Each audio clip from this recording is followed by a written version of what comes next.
Let's get into the gameplay. And the gameplay is going to sound very familiar to you if you're into standard 1v1 matches, you've played them before. If you've never played Old Time Wrestling, it might be a good idea to watch a video or two on how single matches work. But hopefully I'll be able to explain everything to you in this video. So let's go back to the player board. All right, cool. The way this works is in a traditional Old Time Wrestling game, you have a deck of cards. If it's your turn, what we call initiative, you play a card, you play an attack. And if you're able to hit your opponent successfully, you keep going until you skip your turn to recover stamina or health, cards. Multiplayer play is kind of different. You have more than one player, there's no such thing as initiative. And so what happens is at the beginning of the round, every player will choose one attack card. So in this case, don't tell the other players, but I'm going to go for a wind-up punch. That's how I'm starting my match. And I want to attack the Junkyard Dog, because I'm scared of him more than I'm scared of Oms. Well, Sergeant Slaughter isn't scared of anyone, but he fears the Junkyard Dog is too powerful, and if he leaves him unchecked, he might lose the game. And as such, you don't play these, you don't declare these, you actually play it face down. So there's a secret element. What am I playing? Am I playing my finisher, or am I just playing a kick in the gut? Or am I going for a slaughter cannon or a cobra clutch? You have no idea what the other player is playing, and you have no idea who they're targeting. So Oms might be thinking I'm targeting him, but in reality I'm targeting Junkyard Dog, and vice versa. I have no idea who's targeting me at the moment. And so this is the first part of the round, is you play these cards secretly, and then the next part of the round is you would reveal these cards. So imagine every player does this. So in this case, let's say the Junkyard Dog has gone for the JYD headbutts against Sergeant Slaughter. And imagine Oms has gone for a knife and chop against JYD. And all these cards are revealed at once. Now, what happens is you need to resolve these attacks in turn order. And the way turn order is determined, every round the turn order is different. It really depends on how much risk you're taking. So let me take all these three cards and let me show them to you. Let me zoom in for a second. Yep. So if you look at all these three cards right now, you'll notice there's a target roll number. This is the number that you need to roll, this or higher, to be able to be successful. So if I wanted to hit a JYD headbutt, I need to roll a 3 or more. A knife at chop, a 2 or more, or a wind-up punch, a 3 or more. Now, the way turn order works in this game is whoever's taking the highest risk, in this case, JYD and Sergeant Slaughter, because their roll is more difficult, it's a higher roll, they would go first. So Jax Felix would go last. Because they are equal on the target roll, there's a tiebreaker.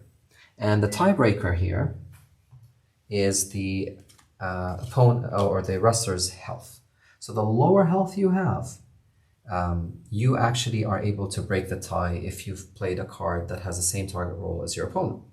And this is kind of a catch-up mechanic, right? If someone's ganging up on you, if you've taken a lot of damage during the match, you actually now have an advantage of a tiebreaker. If you're a smaller wrestler, you have an advantage of a tiebreaker.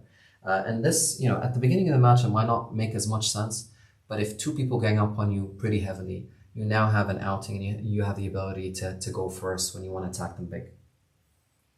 Now that I've explained this, in this case, because their health is equal, what happens if their health is equal? At this stage, both have a health of 15.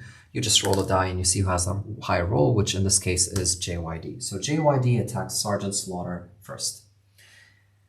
Now, attacking is very similar to a two-player mode. If you know this, apologize, it'll take me about 30 seconds to go through it. What you do is you reduce your stamina by the amount of stamina listed on the card, in this case -2 stamina. And then you ask you ask Sergeant Slaughter if he would like to defend. Now Sergeant Slaughter can use his reversal token right here to stop the attack. He doesn't have any other abilities, I believe, that can do so as well. The other thing that he can do is discard any 2 cards, as long as they're not his finisher, from his hand to stop the attack. If he does so, or if he uses the reversal token, JYD's turn is over. Just like an all-time wrestling match, he would shuffle the JYD headbutt back into his deck, and his turn is over, and the next player would be Sergeant Slaughter. However, if he chooses not to defend, and JYD continues with his attack, JYD will roll a dice. In this case, he's failed. Again, his turn is over. As long as he... well, actually, his turn isn't over. He could discard a card and re-roll his dice, but assuming he doesn't do so, his turn would be over. But let's assume I do roll higher than a 3, or a 3 or more. And this is how All-Time Wrestling Rumble Edition is different. And this is the key part, is that if you hit your opponent successfully, there are 2 rules that have changed from a single edition. The first rule that has changed is if you hit him successfully and you decide to taunt, or you decide to end your attack or end your turn, that's it. Your turn ends. You don't keep going like a normal ATW match, right? If the only way to keep going like a normal ATW match is using combos. And so if you remember, combos is if you combo these 2 icons together. Let me zoom in here so that you're able to see this. There you go. So if you successfully hit the JYD headbutt, you would then go for a crawling headbutts. And you see the orange circles match here, and as such, you can keep going. So the only way to keep going, for you not to end your turn after a successful attack, is to string combos together. So in this case, if I have another combo that has an orange square in the left side of the next card I play, I can keep going and going and going until either Sergeant Slaughter stops me, or I misroll a die, or I decide to end my turn. This makes combos a lot more powerful, a lot more valuable than they used to be. Combos were extremely important. It's extremely gratifying to hit a combo. Now they're even more important in the multiplayer mode because it's the only way that you can continue your turn. So that's the main change that has happened. The second change that has happened is how the momentum meter works. And let's zoom in again on this. So the momentum meter is, if JYD hit his headbutt, not his crawling headbutts, let's just say he hit his headbutts, he would gain 2 momentum. And in this case, his momentum would go up by 2 as player 2. Let me show this to you. And Sergeant Slaughter's momentum, so this is his momentum. Junkyard Dog went up by 2. He's player 2. Sergeant Slaughter's momentum would go down by 2. So anytime someone attacks you, whatever momentum they gain, you lose that momentum. Luckily for Sergeant Slaughter, his momentum's already at 0, so he can't go into the negative. And that's, again, another balancing mechanic. If 2 people gang up on you, the worst that you can get to is 0 momentum. So it's forgiving for that kind of 2-on-1 or 3-1 situation. Now, assuming Sergeant Slaughter was 4 momentum, and assuming this has happened in the middle of the match, what would have happened is Junkyard Dog would have gained 2 momentum, and Sergeant Slaughter would have lost 2 momentum. So that's how momentum works. The interesting part here is, imagine Junkyard Dog gains all this momentum attacking Sergeant Slaughter, maybe through combos, maybe through different elements. Now things are very interesting, because now I can use that momentum to hit a signature finisher move against Alms, which is exactly what you want from a wrestling match. This is, I understand this is a board game, but more importantly, this is a wrestling board game. And in wrestling, you build momentum, not against one opponent, but once you build momentum, you start steamrolling through all the opponents. You come in, world on fire, you start hitting your finishers on everyone, your signature moves on anyone. So this allows you to do so, which is really, really cool. So that's how attacks work. And as I mentioned, your turn ends when you stop stringing combos together. Now, just a few tiny rules that you should be aware of, and that would be it for everything except winning the Rumble, which I would need to explain, winning the 3-way and 4-way matches, excuse me. These resilience cards, what the heck are they? All right, so In this case, in this scenario, if you remember, Oms was attacking, I don't even remember. Let's assume he was attacking JYD. And he has its target card against JYD. Because JYD is now being ganged up on by 2 players, all right? What we have done in the game design is the following. He would gain one of these cards, and let me just put them up.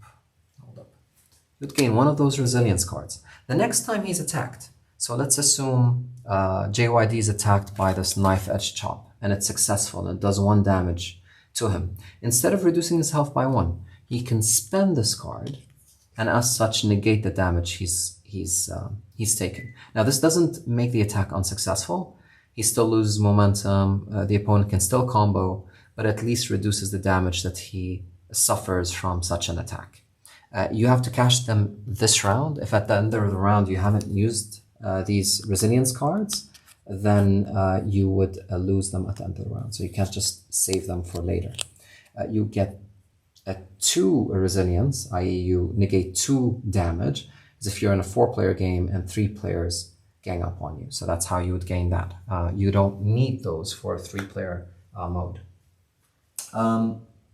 Let's go back to the player board. Okay, cool. So that is how All-Time Wrestling is played.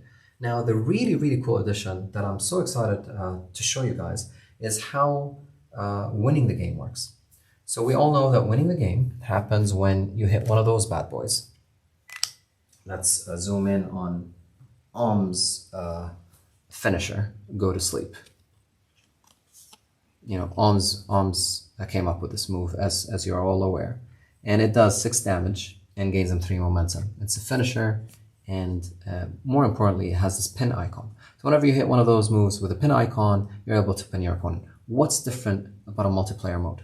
All right, so this is the cool part. Assume Oms hit Sergeant Slaughter. And Sergeant Slaughter's health is, let's see, goes down all the way to 4. Let's assume his health was 10 and it went down all the way to 4. Or let's say 5, just to make things simpler. In an All-Time Wrestling game, you'd have to roll 2 dice, and you'd have to roll a 5 or less on 3 tries. So, you know, you'd go 1, oh wow, I kicked out, amazing. But assuming I don't, 1, 2, and 3, well, I actually kicked out on the 3rd pinfall attempt. And that's how it works. You need to roll, the sum total of your dice has to be equal to or lower than your health. Now, in this case, I cheated because the Go to Sleep, as you're all aware, is a finisher, and the number of rolls is reduced by 1. So all this is just like a 2-player mode. Now, what's different about this game is before, and this is key, before the defender, the person that's being pinned, in this case, Sergeant Slaughter, before he rolls his final roll, before all hope is lost, every other player in the match who has not withdrawn, and I'll talk about withdrawing in a second, gets to roll 1 roll, just like Sergeant Slaughter. And if they're able to roll their health or lower, they would break up the pinfall. Why am I so excited about this mode? Okay, very simple. Imagine a situation where Sergeant Slaughter is ganged up upon by Junkyard Dog and Oms. And Junkyard Dog, they just hit him on every round. That's not a lot of fun, right? For Sergeant Slaughter. And then Junkyard Dog hits a move and he pins him. Not a lot of fun. And unrealistic, because where the heck is Oms and why is he not breaking up the pinfall? The way we've designed the game is, in order for you to win a match, every other player's health needs to be low health.